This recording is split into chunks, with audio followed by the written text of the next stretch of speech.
Bonjour à toutes et à tous, j'espère vous retrouver en pleine forme. Et dans cette séance, je vais aborder avec vous un sujet concernant les piles, bien sûr, niveau deuxième baccalauréat. C'est un exercice qui comporte la majorité des questions qu'on pose normalement le jour de l'examen. Donc voilà, le sujet est devant vous. Je vais lire bien sûr ce sujet et on va répondre à la première partie, bien sûr, de cet exercice.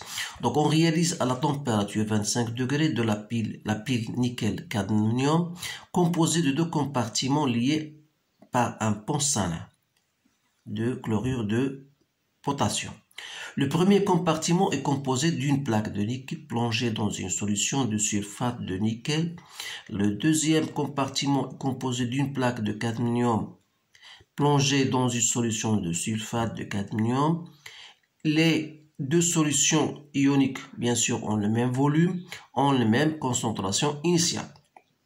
Donc, vous avez bien sûr, ce sont des données. Voilà, on vous donne la réaction d'équilibre, sens 1, sens 2. Donc, premièrement, question, déterminer en calculant le quotient de la réaction à l'état initial et en déduire le sens de l'évolution spontanée du système constituant la pile. Deuxième question, déterminer la polarité de la pile en justifiant la réponse. Votre réponse représentée et nommée sur le montage expérimental ci-dessous, le sens d'électrons et ions dans le pont salin, puis la nature de la plaque et solution de chaque compartiment. Donc, on va répondre à cette première partie de bien sûr.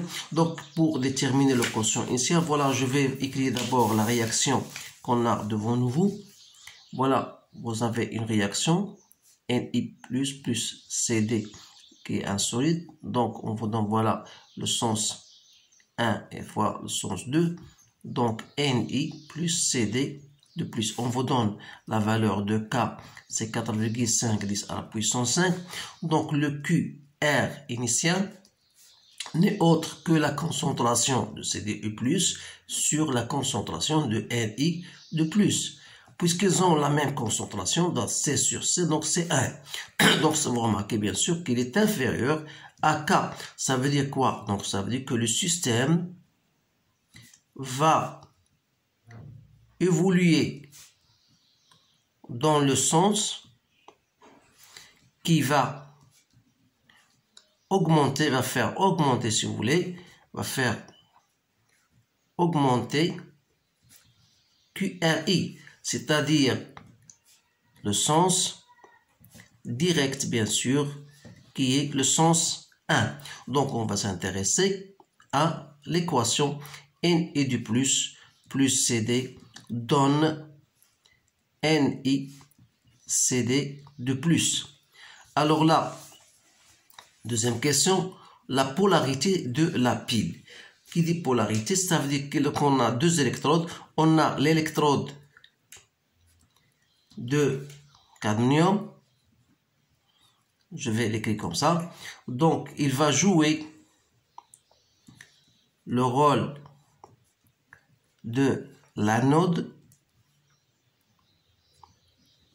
Puisque voilà, CD passe à CD+, donc il va jouer le rôle de l'anode, qui dit, rôle d'anode dit le pôle négatif. Alors que l'électrode de nickel va jouer le rôle de la cathode. C'est-à-dire va jouer le rôle plus. Voilà la réponse à cette question. Ensuite, on va présenter et nommer sur le montage. Donc voilà le montage. Voilà, et je vais le représenter. Voilà, on vous donne ce schéma-là et on vous dit voilà, représenter sur ce montage-là le passage d'électrons et le sens des électrons, etc. Donc vous savez bien sûr, on vous donne voilà le sens du courant. Et normalement, il passe de la cathode vers l'anode. Donc le compartiment, ce sera ici la cathode et ça sera bien sûr l'anode. Donc le courant passe toujours de la cathode vers l'anode. Donc le courant passe dans ce sens. Alors vous aurez le sens des électrons dans le sens contraire. Alors, pour le pont salin, vous savez bien sûr, il s'agit de K+, plus Cl-. Les cations vont passer vers la cathode et les anions vers l'anode. Voilà, donc la plaque ici va jouer le rôle de la cathode, ici il va jouer le rôle dans l'anode. Donc, c'est tout ce qu'il y a bien sûr dans ce schéma-là. Donc, écrire, donner le schéma conventionnel, pardon. Bien sûr, le schéma conventionnel, c'est-à-dire on a dit que la cathode va jouer le rôle de l'anode, donc CD passe à CD+, donc le pôle négatif.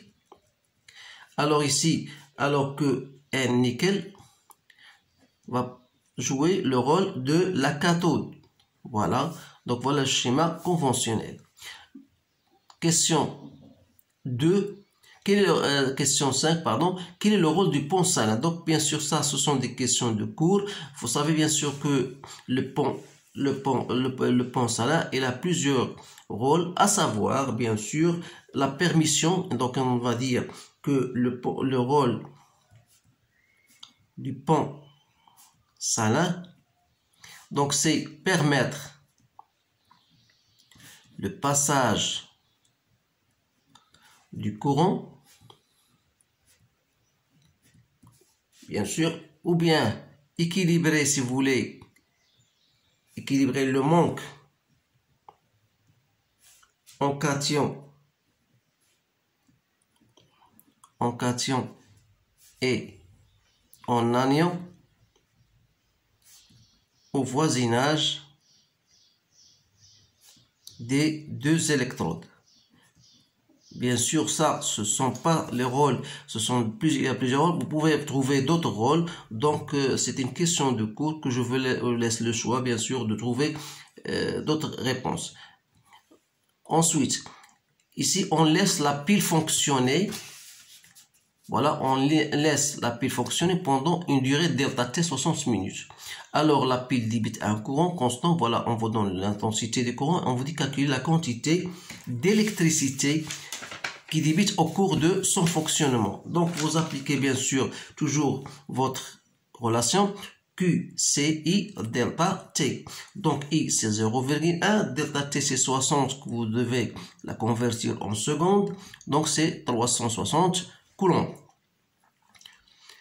Dressez le tableau d'avancement au voisinage de la plaque de cadmium. Donc ici, on a déjà parlé que cadmium, il va jouer le rôle de la cathode, donc de la lampe, pardon. Donc CD de plus 2 électrons. Donc si on part d'un nombre initial de CD, de plus, ici on aura un C, CD moins X.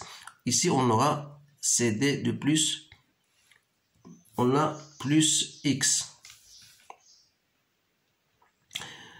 Donc, voilà. Après, l'équation de la réaction qu'on a déjà. Voilà, c'est bien ça.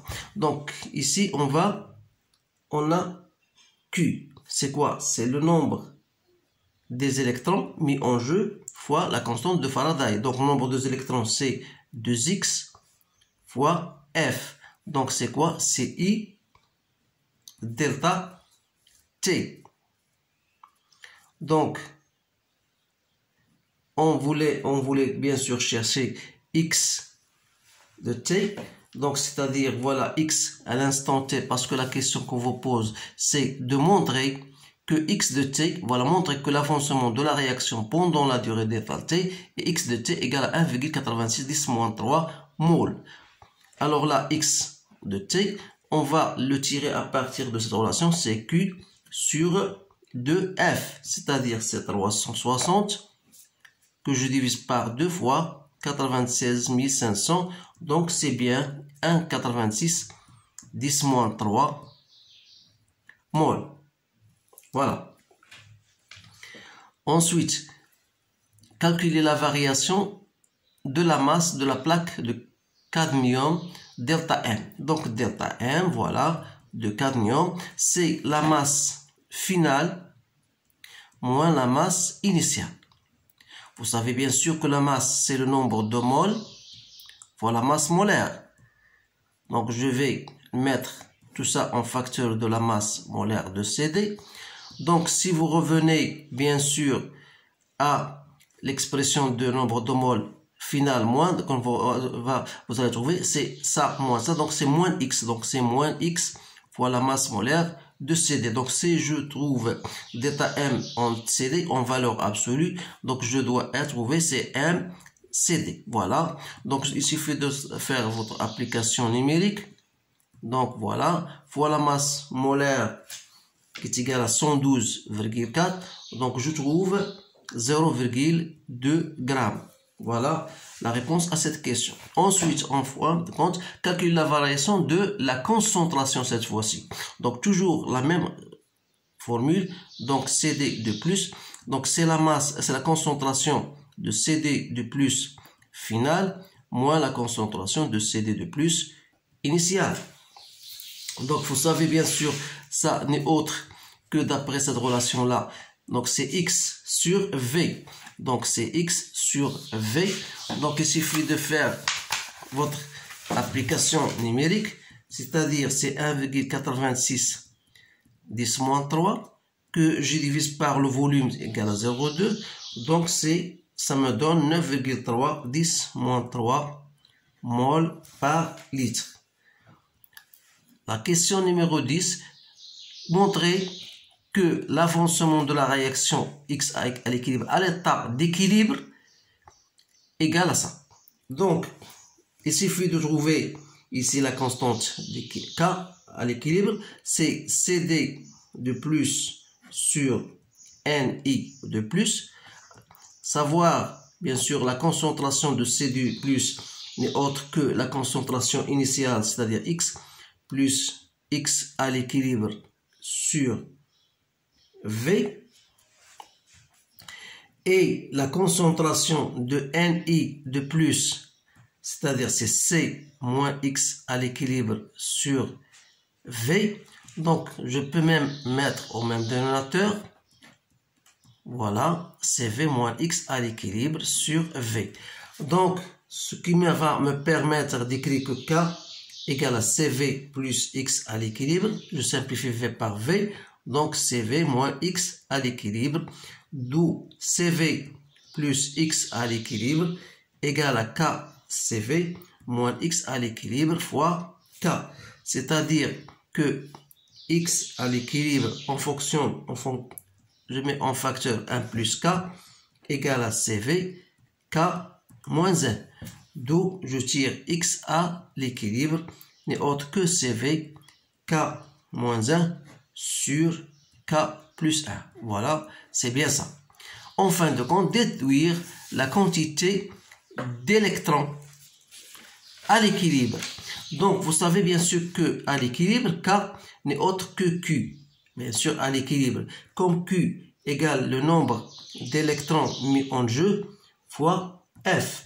C'est-à-dire que le nombre d'électrons, vous le savez déjà, c'est 2 fois X. Donc, X, ici, c'est X à l'équilibre. Donc, c'est 2 fois CV K moins 1 sur K plus 1. Voilà la réponse à cette question. Donc, voilà, il suffit de faire votre calcul. Vous avez tout devant vous. Vous avez la constante, et donc il suffit de remplacer et faire votre calcul à l'aide de votre calculatrice. Alors, je vous remercie bien sûr de votre attention et je vous dis au revoir.